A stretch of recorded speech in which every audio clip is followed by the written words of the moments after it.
Boa noite a todos que estão aí nos acompanhando nesses dias diferentes. Hoje estamos gravando aqui em casa, um ambiente mais controlado, né? Um ambiente mais íntimo, mas mesmo assim a gente crê que tem uma palavra de Deus, né? Para alimentar o nosso coração e nos ajudar nesses dias, tá certo? Então vamos orar, convidar você que está nos assistindo a baixar sua cabeça, fechar os olhos mesmo aí onde você está, seja em qualquer lugar, faça isso conosco agora. Pai, muito obrigado por esse dia. Sabemos que o Senhor sempre fala conosco, nesse tempo não tem sido diferente, não é extraordinário isso, porque isso acontece em todo o tempo, mas talvez a nossa atenção sim esteja mais voltada para Ti. De qualquer forma, muito obrigado por esse momento de reflexão, momento de estudo da Tua Palavra, que ela traga para nós esclarecimento, que ela traga para nós direcionamento, transformação para as nossas vidas. Em nome de Jesus. Amém. Amém. Então a gente está aqui hoje para mais um estudo. Vamos dar continuidade àquele texto de Lucas que nós tínhamos falado.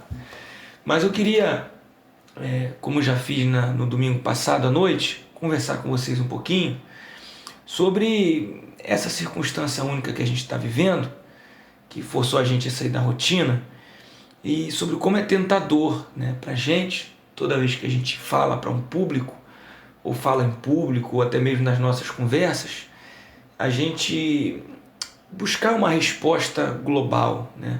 Como a pandemia é global, é sempre tentador, como a situação é muito extraordinária, a gente sempre busca uma resposta extraordinária, né? A gente sempre busca algo que vai trazer o porquê.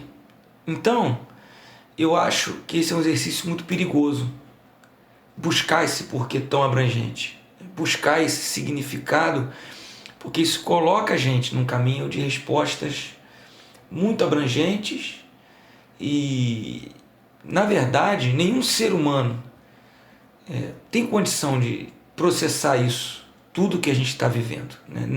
Ninguém detém toda a verdade e consegue processar todo o sentido de um momento como esse que a gente está vivendo. Então a gente deveria baixar um pouquinho a nossa bola e abrir mão dessa tentativa. Mas ao mesmo tempo, isso não quer dizer que a gente vai deixar de pensar num momento como esse. Isso não quer dizer que a gente vai desperdiçar um momento como esse e não aproveitá-lo para pensar na nossa realidade, para pensar na nossa vida, para repensar a nossa caminhada como indivíduo e a nossa caminhada coletiva. Não pensar num momento como esse, não parar para pensar num momento como esse, na verdade, seria um grande desperdício. Mas pensar não significa que nós detenhamos toda a verdade, ou que a gente saiba a grande resposta para tudo isso que a gente está vivendo, porque a vida é complexa. Então é nesse sentido que a gente traz aqui a palavra e que a palavra de Deus nos orienta. Como nós lemos lá no domingo à noite, eu queria reler o texto de 2 Crônicas, no capítulo 7, os versículos 13 e 14 dizem assim: Se eu fechar o céu de modo que não haja chuva, ou se ordenar aos gafanhotos que consumam a terra, ou se enviar a peste entre o meu povo, se o meu povo, que se chama pelo meu nome, se humilhar, orar, me buscar e se converter dos seus maus caminhos, eu ouvirei dos céus, perdoarei os seus pecados e sararei a sua terra. Esse texto está lá em 2 Crônicas, no capítulo 7, versículos 13 e 14. Então, esse texto mesmo não é um texto simplista. Ele é um texto dentro de um momento onde Deus está estabelecendo uma aliança com Salomão, com o rei Salomão, uma aliança que daria continuidade ao reinado de Davi dentro daquelas condições. Então, o que nós estamos buscando? Você que tem nos acompanhado aí nesse tempo, pelo YouTube, pela rádio, nós estamos buscando uma qualidade na oração. Já vimos que não é uma quantidade de oração, mas uma qualidade na oração que nos coloque como povo dentro do propósito de Deus, como parte, veja bem, parte do processo de cura. É por isso que eu fiz aquela fala introdutória. Não uma cura global do coronavírus, mas parte num processo mais amplo de cura. Qual é a nossa parte nesse processo? Então, quando a gente revisitou esse texto e entendeu que ele é um texto apropriado para nós, a gente vê que ele é um texto nesse sentido, que fala de um Deus que tem um povo, de um Deus que permite que situações aconteçam para que esse povo se volte para ele. Então, se a gente quer ser parte na cura e orar faz parte desse processo, a gente precisa voltar um pouco e compreender como nós somos parte na doença. Porque esse é o sentido do texto de Crônicas. Como esse povo de Deus fez parte do processo de adoecimento. E aí, por favor, não entenda o coronavírus como esse adoecimento. É um adoecimento que tem muito mais a ver com o nosso dia a dia. É isso que a gente vai conversar hoje aqui. É isso que a gente vai estudar na palavra, lá naquele texto de Lucas, como a nossa construção do dia a dia é adoecida. E como ela pode ser melhor. E como ela pode ser uma construção saudável. E isso não vai impedir que outras tempestades e outros abalos venham sobre a humanidade, sobre a nossa vida. Mas, com certeza, ela vai nos orientar numa vida mais segura em Deus. Então, é por isso que a gente vai voltar lá para o texto de Lucas e vai reler um trecho e nós vamos dar continuidade a partir daí, tá bom? O texto é Lucas, no capítulo 12, nós vamos ler de 13 a 34. Diz assim: Nesse ponto, um homem que estava no meio da multidão disse a Jesus: Mestre, diga a meu irmão que reparta comigo a herança. Mas Jesus lhe respondeu: Homem, quem me nomeou juiz ou repartidor entre vocês? Então lhes recomendou: Tenham cuidado e não se deixem dominar por qualquer tipo de avareza, porque a vida de uma pessoa, não consiste na abundância dos bens que ela tem. Jesus lhes contou ainda uma parábola dizendo: O campo de um homem rico produziu com abundância. Então ele começou a pensar: Que farei? Pois não tenho onde armazenar a minha colheita. Até que disse: Já sei, destruirei os meus celeiros, construirei outros maiores, e aí armazenarei todo o meu produto e todos os meus bens. Então direi à minha alma: Você tem em depósito muitos bens para muitos anos. Descanse, coma, beba e aproveite a vida. Mas Deus lhe disse: Louco, esta noite lhe pedirão a sua alma, e o que você tem preparado, para quem será? Assim é o que ajunta tesouros para si mesmo, mas não é rico para com Deus. A seguir, Jesus se dirigiu aos seus discípulos, dizendo: Por isso, digo a vocês, não se preocupem com a sua vida, quanto ao que irão comer, nem com o corpo, quanto ao que irão vestir. Porque a vida é mais do que o alimento, e o corpo mais do que as roupas. Observem os corvos, que não semeiam, não colhem, não têm despensa nem celeiros. Contudo, Deus os sustenta. Vocês valem muito mais do que as aves. Quem de vocês, por mais que se preocupe, pode acrescentar um côvado ao curso da sua vida? Portanto, se não podem fazer nada quanto às coisas mínimas, por que se preocupam com as outras? Observem como crescem os lírios. Eles não trabalham nem fiam. Eu, porém, afirmo a vocês que nem Salomão, em toda a sua glória, se vestiu como qualquer deles. Ora, se Deus veste assim a erva que hoje está no campo e amanhã é lançada no forno, muito mais fará por vocês, homens de pequena fé. Portanto, não fiquem perguntando o que irão comer ou beber e não fiquem preocupados com isso.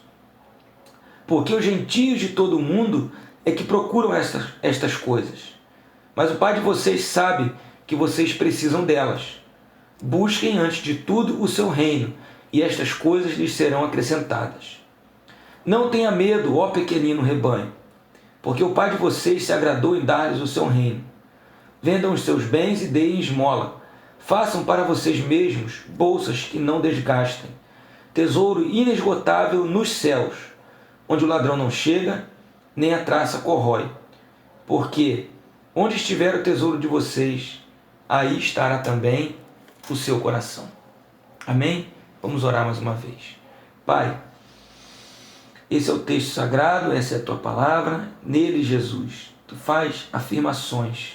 Tu fazes afirmações e dizes: eu afirmo que nem mesmo Salomão, em toda a sua glória, o mesmo Salomão que estava lá ouvindo na inauguração do templo aquelas promessas e aquelas advertências, nem mesmo ele, com toda a sua sabedoria, com toda a sua administração de muito sucesso, conseguiu se vestir com a glória de um lírio do campo, ou seja, com aquilo que o Senhor faz. Então, que nessa noite, essa palavra sirva para nos alertar, para nos encorajar, para nos desafiar a uma vida mais simples, por uma vida menos ansiosa. Assim oramos em nome de Jesus. Amém. Então esse é um texto, como nós já temos estudado, onde Jesus está falando com seus discípulos e um homem se levanta na multidão e diz assim: mestre, diga a meu irmão que reparta comigo a herança. Então essa afirmação desse homem traz um sentimento, traz um tipo de vida, uma mentalidade que vive só para si. E segundo Jesus, quando Deus olha para esse tipo de vida, ele fala que se esquece da sua fragilidade. Por que essa palavra louco aos olhos de Deus? Porque a gente se esquece da nossa fragilidade. Isso é loucura. Porque a gente se esquece da nossa identidade. Quando Jesus diz: essa noite pedirão a sua alma, pedirão a sua identidade, questionarão. Exatamente isso. Quando a gente vive uma vida focada em construir algo para si, fazendo planos sem considerar a nossa fragilidade, fazendo planos sem considerar Deus na nossa vida, a gente se esquece de quem a gente verdadeiramente é. Porque a gente só se lembra de quem a gente é em Deus. Mas nós já tratamos disso. Hoje nós vamos falar, a partir do versículo 22, de quando Jesus se volta para os seus discípulos. Como eu disse, qual é a resposta do povo de Deus? Qual é a resposta, qual é o estilo de vida que Deus espera do seu povo? E aí que diz o versículo 22, é muito interessante. A forma como Lucas conta e como Jesus se dirige aos seus discípulos. Preste atenção. A seguir, Jesus se dirigiu aos seus discípulos, dizendo: por isso, digo a vocês. Então, nesse momento, Jesus começa a falar com os seus discípulos. E aí eu quero perguntar para você que está me assistindo, me ouvindo. Há discípulos de Jesus aqui? Na sua casa, há discípulos de Jesus? Nessa cidade, há discípulos de Jesus? Nesse país, há discípulos de Jesus? Porque que há pessoas que fazem afirmações como essa, do homem no meio da multidão, requerendo para si uma atenção especial do mestre, ao invés do ensino do mestre. Que há pessoas assim, a gente já sabe.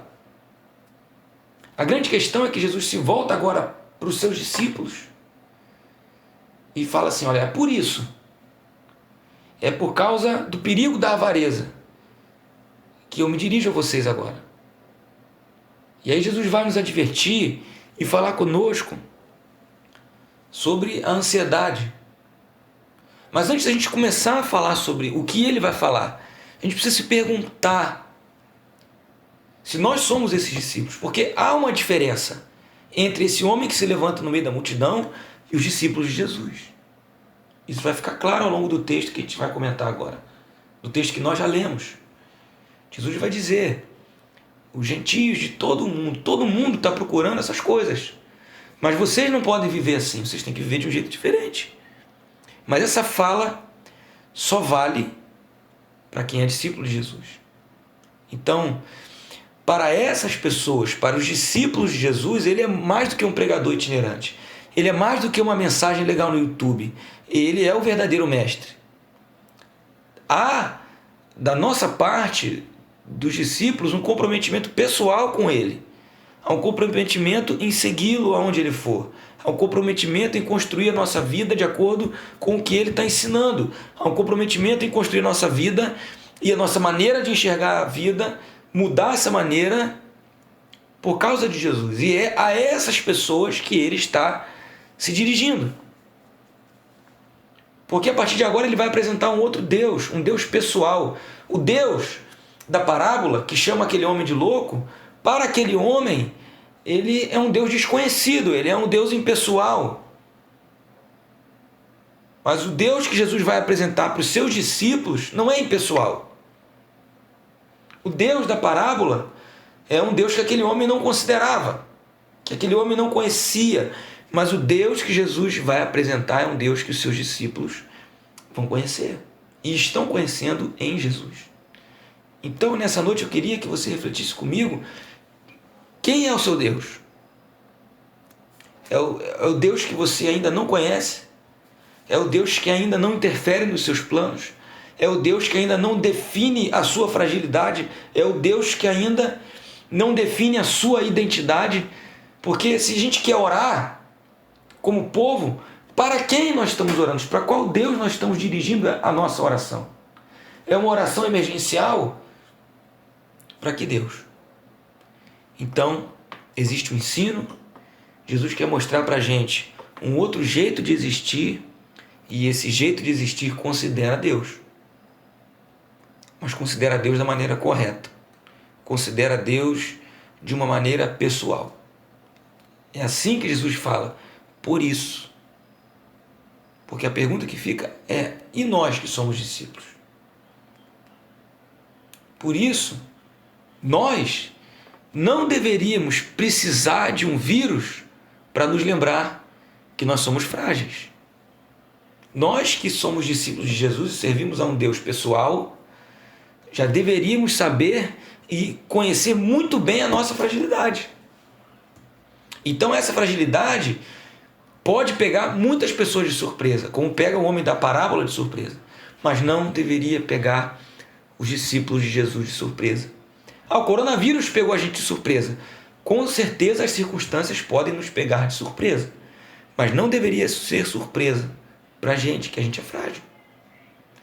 Nós deveríamos conhecer muito bem a nossa fragilidade, porque nós conhecemos muito bem o nosso Deus. Se a gente fica chocado com a nossa vulnerabilidade e com a vulnerabilidade do nosso sistema econômico, do nosso sistema religioso, porque agora a gente tem que fazer culto em casa, é porque a gente não se conhece bem. Se a gente está surpreso com a nossa vulnerabilidade, é porque a gente ainda não se conhece. E se a gente não se conhece bem, e se nós não nos conhecíamos bem, é porque a gente não conhecia bem o Deus que Jesus veio apresentar. Um Deus que é Pai, um Deus que é Rei, um Deus que é Pastor. E aí, para a gente continuar, por que é que a gente não conhece esse Deus? Porque nós estamos ansiosos. E por que é que nós estamos ansiosos? Porque nós estamos preocupados. É isso que o texto está dizendo agora, a partir do versículo 22. Vou repetir. Por que é que a gente não se conhece bem? Nossa fragilidade. Porque a gente não conhece a Deus. Não o Deus vago, mas esse Deus. E por que é que a gente não conhece esse Deus? Porque a gente está preocupado com outras coisas, porque a gente está ansioso. E é porque a gente está preocupado. Por que a gente está ansioso? Porque a gente olha para a vida da maneira errada. Basicamente é isso que a gente vai conversar agora. E prometo que eu vou tentar ser mais breve. Então, Jesus alertou os seus discípulos que nós seríamos assolados, assediados por preocupações. Ele fala aqui durante o texto, por exemplo, por isso, aí no versículo 22, por isso digo a vocês, não se preocupem. Ele vai dizer várias vezes, versículo 26, portanto, se não podem fazer nada quanto às coisas mínimas, porque se preocupam com as outras. Ou seja, ele está dizendo que há uma preocupação. Então isso é inerente ao ser humano? Onde está o perigo nisso? Apesar de Jesus nos advertir, sabendo que esse era um risco que a gente corria, o perigo nisso é a gente considerar isso absolutamente normal. O perigo é a gente considerar esse jeito de viver preocupado como normal para os discípulos de Jesus. Sim, somos limitados, mas o fato de a gente ser limitado não nos torna preocupados. Para os discípulos de Jesus, esse jeito de viver não é normal. Porque para os discípulos de Jesus, aqueles que aprendem com ele, a vida é mais do que isso. Olha como é que termina os versos 22 a 23. Por isso digo a vocês, não se preocupem com a sua vida, quanto ao que irão comer, nem com o corpo, quanto ao que irão vestir. Porque a vida é mais do que o alimento, e o corpo mais do que as roupas. Então, para nós, que somos discípulos de Jesus, a vida é mais do que isso. Por isso, para reconhecer nossa fragilidade e conhecer o Deus a quem nós servimos, precisamos seguir os ensinos de Jesus que estão contidos nesse texto. Nós precisamos observar. Então, se a gente ler e pensar nos versículos de 22 ao 29, essa seção fala de uma batalha, de uma guerra pela nossa atenção no cotidiano. Preste atenção, hoje toda a nossa atenção, todo o nosso foco está voltado para um vírus, para o coronavírus. E é difícil não ser assim. Mas quando esse coronavírus passar, ou até mesmo hoje, nós somos chamados por Jesus a colocar o nosso foco em outra coisa. Nós somos chamados por Jesus a observar, não é nem colocar um foco em outra coisa, a olhar diferente para a vida, a ter um olhar diferente. Ele nos chama a observar. Então, nessa noite eu te convido a observar. Basta observar, porque se ele fala no versículo 23 que a vida é mais do que a roupa e o alimento, ele indica como construir essa certeza no nosso coração. Olha o versículo 24. Observem os corvos. Entendeu o verbo que Jesus está nos chamando? Observem. Observem os corvos. Que não semeiam, não colhem, não têm despensa nem celeiros, contudo, Deus os sustenta. Ou seja, que a gente olhe de uma maneira diferente para esse fato, para essa realidade da vida, dos pássaros. Vou continuar para a gente entender tudo. Quem de vocês, por mais que se preocupe, olha a preocupação aí, pode acrescentar um côvado? Um côvado era uma medida de distância muito pequena ao curso da sua vida. Ele está dizendo, quem é que consegue aumentar a sua vida, nem que seja um pouquinho? Quem é que consegue, por mais que se preocupe? Portanto, se não podem fazer nada quanto às coisas mínimas, por que se preocupam com as outras? Ou seja, no versículo 24 ao 26 ele diz, ele começa dizendo, observem. Para quê? Para que vocês não se preocupem. Observem os corvos que são sustentados de uma determinada maneira, para que vocês não se preocupem. Existe uma guerra acontecendo pela nossa atenção. E essa guerra se define nesse campo, se a gente vai observar ou se a gente vai se preocupar. Então, nesse momento, nós somos chamados a observar. E o que eu entendi aqui é que o preocupado não observa. O preocupado não consegue praticar esse tipo de análise contemplativa. O preocupado em acrescentar algo à sua vida, o preocupado com coisas mínimas que, na verdade, ele não consegue controlar. Esse tipo de ser humano, ele não consegue observar. Ele não consegue ter esse tipo de olhar para a vida. E é esse tipo de olhar para a vida que nós, como discípulos de Jesus, somos chamados a ter. De novo, olha o versículo 27. Observem como crescem os lírios. Eles não trabalham nem fiam. Eu, porém, afirmo a vocês que nem Salomão, em toda a sua glória, se vestiu como qualquer deles. Ora, Se Deus veste assim a erva que hoje está no campo e amanhã é lançada no forno, muito mais fará por vocês, homens de pequena fé. Portanto, não fiquem perguntando o que irão comer ou beber, e não fiquem preocupados com isso. Então, de novo, ele cita mais um exemplo dos lírios, de uma flor. Eu tenho uma cerca viva aqui em casa, que ela é bonita, eu acho ela bonita, ela tem uma flor bonita, mas a flor dela dura 1 dia, 2 dias. Ela nasce, vive 1 dia, e no outro dia ela cai. Então, Jesus está falando para a gente parar e observar esse detalhe. Se você pegar essa flor da minha cerca, ela é uma flor que tem cores bonitas, cores vivas. Jesus compara essa construção da natureza, das mãos de um Criador, com a construção de um império. Salomão, em toda a sua glória, construiu um império. Foi o rei mais sábio que já existiu. O tempo do reinado de Salomão para o povo de Israel foi um tempo onde a justiça social era maravilhosa. Não tinha pobre. Onde a distribuição de renda era boa. Onde o templo atingiu a sua glória. Onde o palácio era lindo. E Jesus está dizendo que essa construção não tem a mesma glória que um lírio, que uma flor. Então, onde devemos nós, como discípulos de Jesus, concentrar os nossos esforços? Em construir o império ou em observar? Então, guarde o que eu estou dizendo. Os sinais do agir de Deus estão por toda parte, mesmo em tempos de coronavírus, mesmo quando o coronavírus passar. Os sinais do agir de Deus, desse Deus pessoal, sempre vão estar por aí. A grande questão é que o preocupado não observa. Mas o outro lado da moeda é positivo. Quem observa não se preocupa. Quem abre os olhos e enxerga como Jesus quer que a gente enxergue a vida, não se preocupa. Então, nessa noite, eu te pergunto: você está preocupado? Qual é a sua preocupação?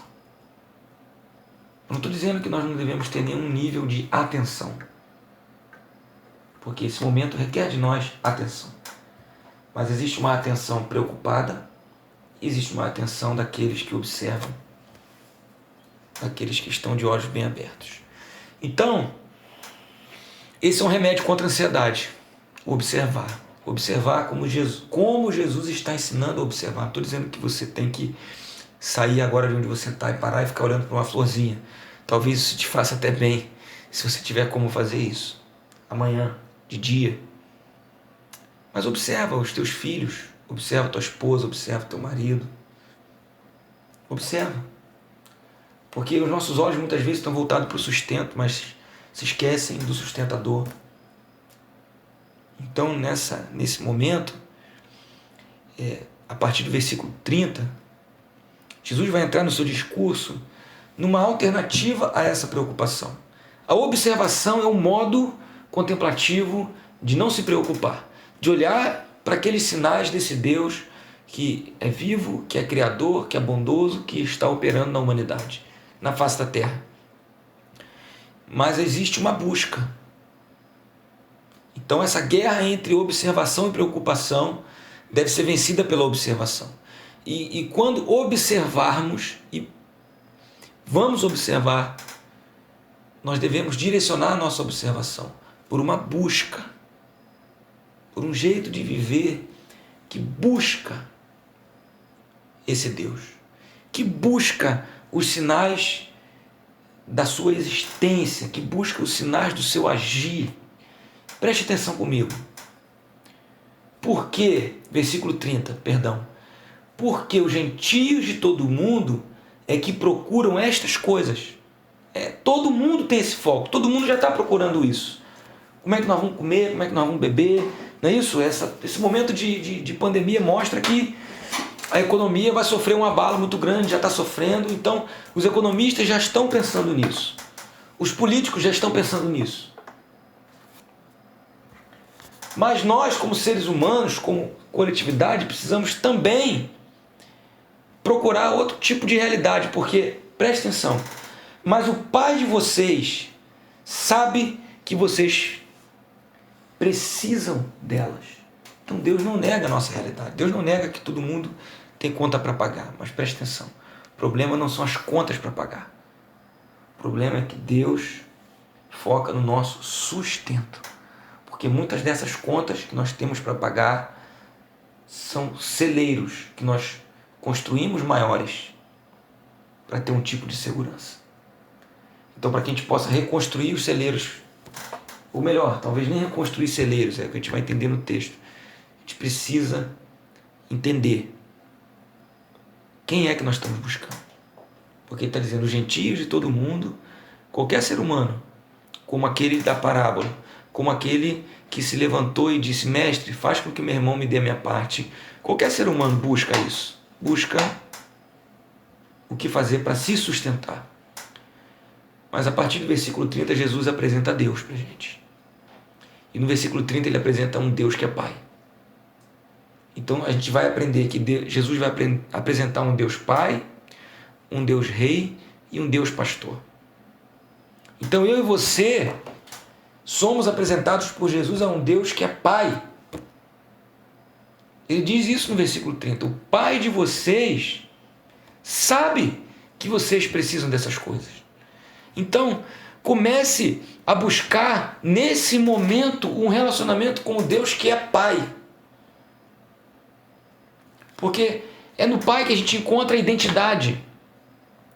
É no Pai que a gente encontra recurso, é no Pai que a gente encontra refúgio, é no Pai que a gente encontra descanso, é no Pai que a gente encontra segurança. E é isso que Jesus está nos oferecendo. Ele está nos oferecendo segurança.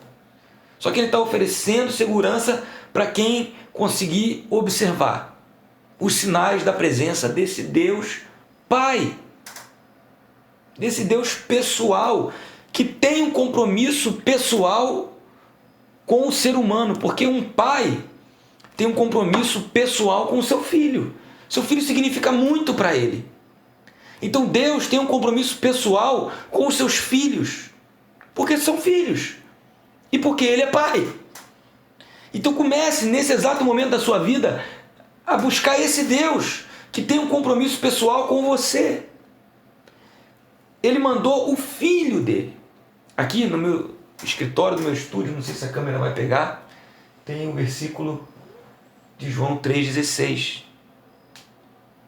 Eu não sei se eu estou colocando alguma dificuldade, mas eu creio que pega. Não dá para entender certinho, tem um quadrinho para me lembrar. E João 3,16 é um texto que todo mundo conhece que diz isso. Porque Deus amou o mundo de uma forma. Da forma em que Ele enviou o seu Filho para salvar esse mundo. E nesse Filho de Deus, todos nós fomos feitos filhos. Quando cremos nele. Quando cremos exatamente que Deus se revela na forma de um pai para o seu filho, quando a gente acredita nisso, ele se torna também o nosso pai. Então comece a buscar nesse momento o Deus Pai, porque o Deus Pai sabe, sempre soube e sempre saberá que o seu filho precisa, do que o seu filho precisa. Então, às vezes, uma crise como essa revela que tem muitas coisas que nós queremos, mas não precisamos. Deus sabe exatamente do que você precisa. Deus sabe exatamente do que eu preciso. Por que Ele sabe? Porque Ele é Deus Pai. Amém? Então acredite nisso. Que Deus sabe do que você precisa. Que quando isso tudo passar, muita coisa vai ter ido embora. Coisas das quais você não precisava. Se você colocar sua confiança e sua busca em Deus. E deixar Ele fazer essa separação. Segundo lugar, no versículo 31, preste atenção comigo. Busquem, aí está a nossa busca, não a nossa preocupação, a nossa busca. Busquem antes de tudo o seu reino e estas coisas lhes serão acrescentadas. Busquem o seu reino. O que significa isso? Que Jesus está apresentando um Deus Rei. E que nós devemos procurar os sinais desse reino. O reino de Deus, e aí vai faltar tempo, vão faltar palavras para descrever esse reino. Tudo o que Jesus fez entre o seu nascimento e a sua morte foi para implementar e para ensinar sobre esse reino. Existe um reino, existe um governo, e o que Jesus está dizendo: busquem esse governo, busquem sinais desse governo, busquem viver debaixo desse governo, busquem as leis desse governo, busquem o senhorio desse rei. Essa é uma palavra fora de moda, mas nós não somos clientes no reino. No reino nós somos súditos.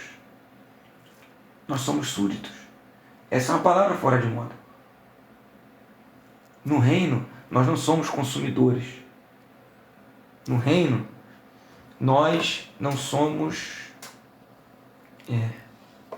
crianças carentes. No reino nós somos súditos. Então busquem o seu reino. O que é que ocupa a sua mente? O que é que ocupava a sua mente antes do coronavírus? Vamos parar para pensar. Eu sei que a gente vive um tempo de muita polarização, onde talvez uma luta religiosa domine, ocupe a mente de muitas pessoas. Será que isso é o reino? Será que o reino não é maior do que os nossos sistemas, sejam eles econômicos, políticos e até mesmo religiosos? O que é o reino de Deus? Porque para Jesus Deus é Pai e para Jesus Deus é Rei. Para mim hoje Deus é Rei. E a gente sabe que Jesus, quando morreu, ressuscitou, subiu aos céus. Como a gente compartilhou e já ouvi isso algumas vezes de alguns pastores, Jesus não subiu aos céus para ficar lá no céu voando e olhando para a gente. A gente sabe, biblicamente, que ele subiu para governar, para reinar. E aí você pode se perguntar: mas pastor Diogo, se ele governa, por que a coisa está assim? Porque o governo dele não é no domínio e nem no controle. O governo dele é sobre aqueles que estão debaixo do seu reino. O governo dele é para aqueles que buscam a sua vontade, em meio ao caos. O governo de Jesus não é para controlar o caos. É para recriar uma nova ordem no meio do caos. E ele vai recriar essa nova ordem com e através dos seus súditos. Você fala assim: que isso? Que absurdo! Olha, vai haver um dia em que o caos não vai mais existir, quando esse reino vai ser completo. Mas hoje nós recebemos esse reino pela fé. Então, Jesus, numa das suas tentações, foi instado por Satanás a se dobrar. E Satanás disse para ele: dobre-se a mim, e eu te darei todos esses reinos. Jesus disse: eu não quero esse tipo de reinado. Jesus disse: eu vou descer daqui e vou lá andar nas ruas daquelas cidades, no meio daquelas pessoas, vou me misturar no meio deles, dos leprosos, dos pecadores, dos doentes, dos corruptos, e é ali que eu vou começar o meu reino. No meio do caos. Eu vou começar o meu reino sendo crucificado, morto de uma maneira humilhante. É assim que eu vou começar o meu reino. Então hoje, para a gente encurtar, busquem, antes de tudo, em primeiro lugar, como prioridade, ser súdito desse reino. Estar debaixo desse governo, desse Deus que é Rei, hoje na pessoa de Jesus. Então, por último, nessa questão desse Deus que Jesus está apresentando, no versículo 32 ele vai falar dos 3 atributos dele, desse Deus. Não tenha medo, ó pequenino rebanho, porque o Pai de vocês se agradou em dar-lhes o seu reino. Então aqui ele apresenta primeiro, numa figura muito tranquilizadora, a figura do Deus pastor, que não era nova para os israelitas. O Salmo 23, todo mundo conhece, diz: o Senhor, Yahvé, naquela época, chamado assim, Yahvé é o quê? É o meu pastor. Salmo 23. Então Jesus aqui reintroduz essa figura e fala assim: não tenha medo, ó pequenino rebanho. E ele, em outro momento do seu ministério, isso está registrado pelo evangelista João, no capítulo 10, ele diz: eu sou o bom pastor. Então, nós temos um Deus Pai, um Deus Rei e um Deus Pastor. E nós não precisamos, meus amados e queridos, ser conduzidos pelo medo. Nós não precisamos. Nem agora o medo de morrer. Não estou aqui gravando isso de casa porque eu estou com medo de morrer. De coração. Eu estou aqui porque o nosso Deus tem um rebanho pequenino que precisa ser pastoreado de modos a transmitir aos gentios que procuram todo tipo de coisa que existe um Deus, pastor e rei que preza pela vida e que por isso a gente pode e deve evitar ao máximo a contaminação. Então, existe um Deus pastor que diz para a gente não ter medo, porque nós somos um rebanho pequenino, mas somos o rebanho dele. E diz mais, diz que ele, e já dá outra característica, porque o pai de vocês, o nosso pai, ou seja, ele é pastor, ele é pai, o nosso pai se agradou em nos dar o quê? Em dar-lhes o seu reino. Ou seja, ele é pai, ele é pastor e ele é rei. É nessa esfera que a gente vive. Nós não estamos abandonados. Nós temos um pai, um rei e um pastor. Então a gente não precisa temer. Não precisamos ter medo. O que é que a gente precisa fazer então para concluir? Versículo 33. Vendam os seus bens e deem esmola. Façam para vocês mesmos bolsas que não desgastem, tesouro inesgotável nos céus, onde o ladrão não chega, nem a traça corrói. Porque onde estiver o tesouro de vocês, aí estará também o seu coração. Então, meus amados e queridos, nós somos chamados a vencer a preocupação com a observação.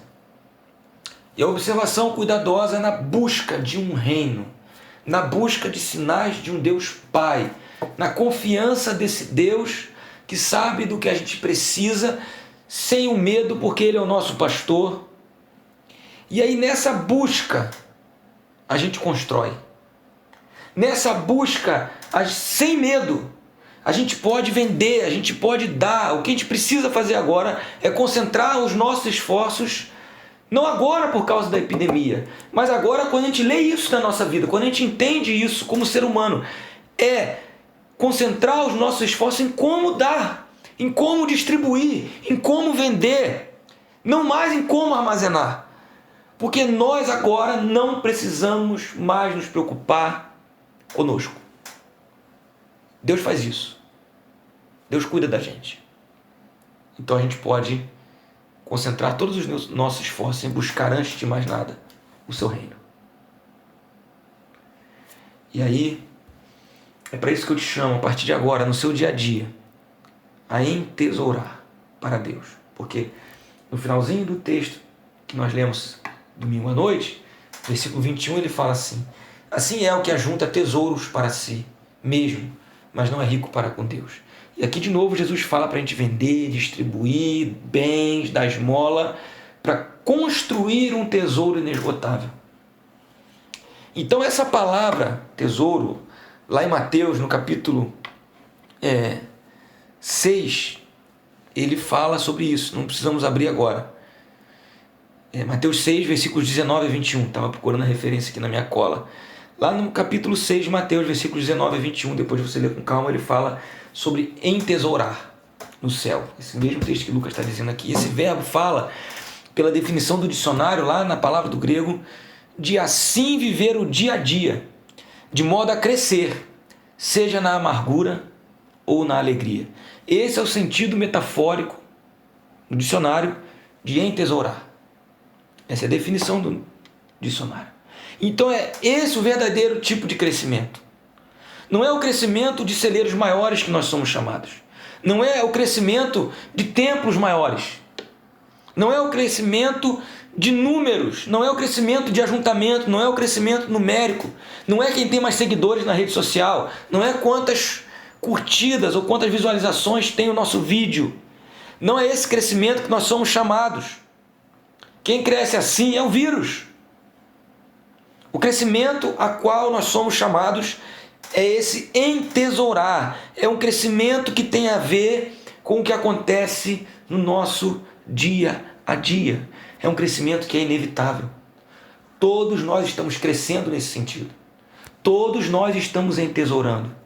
Se você está vendo esse vídeo e não gostou de nada disso, ou não acredita em nada disso, de alguma maneira você está entesourando. Todas as opções que nós fazemos na nossa vida, no nosso cotidiano, nos levam a entesourar, nos levam a crescer em algo. Ou crescemos em alegria, ou crescemos em amargura. Ou crescemos em arrogância, ou crescemos em humildade. Ou crescemos em ansiedade, ou crescemos em paz. E isso tem a ver com escolhas que nós fazemos no dia a dia. Esse é um crescimento lento, esse é um crescimento quase imperceptível que acontece no cotidiano. É como o crescimento da flor. Ele é orgânico. É como o crescimento da planta. Então assim vamos entesourando. Sabe que tipo de crescimento é esse, meus irmãos? É aquele crescimento que às vezes constrói uma amizade para sempre, ou é um crescimento que já vi acaba com casamentos. Porque às vezes um ou outro, ou um e outro vão crescendo dia a dia em distanciamento, em amargura. E quando você fala assim, mas por que vocês se separaram? O que aconteceu? Ninguém sabe dizer. Foi um crescimento, foi um entesouramento de amarguras, de distanciamento, de frieza. Então, de modo mais amplo, o que Jesus está dizendo, na essência, é onde esse crescimento acontece, no céu ou na terra, é que define a durabilidade do nosso investimento. E a durabilidade desse investimento é resultado de uma escolha. Para quem nós vivemos a nossa vida? Onde está o nosso tesouro? Onde está o teu coração? Onde está o tesouro dos discípulos de Jesus? Como nós vivemos o nosso dia a dia, que foi interrompido? Pensa no dia a dia da igreja antes do coronavírus. Antes do coronavírus. Como é que a gente vivia o nosso dia a dia? Onde estava o nosso tesouro? Onde a gente estava construindo? Em alegria, em amizade, em parceria, em comunhão? Porque como a gente estava construindo, onde a gente estava construindo, define onde estava o coração da igreja. E então, nessa noite, eu termino com essa pergunta. Onde nós vamos começar a construir a partir de agora? Diz o versículo 34, porque onde estiver o tesouro de vocês, ou seja, aquele depósito das escolhas que a gente faz no cotidiano, entre observar ou se preocupar, entre buscar o que é bom para mim ou buscar o que é bom para nós, para o outro, entre buscar o que agrada a minha pessoa, ao meu consumo, ou buscar ser súdito do reino de Deus. Onde nós estamos fazendo essas escolhas? Onde nós estamos ajuntando? Porque aí é que está o nosso coração. O nosso coração está nessas escolhas. E as nossas escolhas revelam aonde está o nosso coração. Onde está o nosso coração? Se ele estiver no medo, na ansiedade, é porque provavelmente esse coração não está no Deus Pai, Rei e Pastor. Então que nessa noite a gente coloque o nosso coração no Deus Pai, Rei e Pastor, para que a gente possa, como ele diz aqui, vender os nossos bens, dar esmola, fazer tudo aquilo que precisa ser feito, concentrar os nossos esforços em como a gente pode fazer para se doar mais. Não para se doar menos. Não para que doe mais para a gente, mas como a gente pode fazer para se doar mais. Amém? Porque fazendo assim, nosso tesouro vai estar no lugar certo. Nosso coração vai estar no lugar certo. Nessa noite, eu chamo você a colocar o seu coração no lugar certo. É uma batalha pela sua atenção. Não por causa do coronavírus agora. Quando o coronavírus passar, você vai ser tentado ainda por essa batalha. Como você vai construir? Preocupado ou observando os lírios? Ou observando os corvos? Preocupado ou buscando o reino do Deus Rei? Preocupado com medo ou confiando no pastor Deus? Aquele que cuida do rebanho pequenino.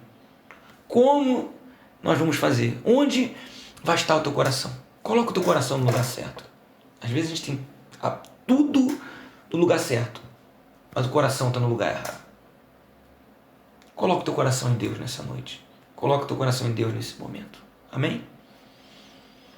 Vamos orar? Vamos falar com Deus sobre esse assunto. Convido você a ter esse tempo de oração aí. Senhor, muito obrigado por essa palavra, obrigado por tudo que tem dito para nós. Que possamos entender a simplicidade dessa palavra.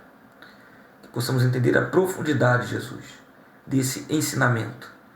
Para que possamos observar ao invés de nos preocuparmos. Para que possamos buscar o reino antes de tudo. Antes da nossa satisfação pessoal. Antes do nosso medo. Que seja assim, Pai, conosco. Muito obrigado por tudo, em nome de Jesus. Amém. Amém.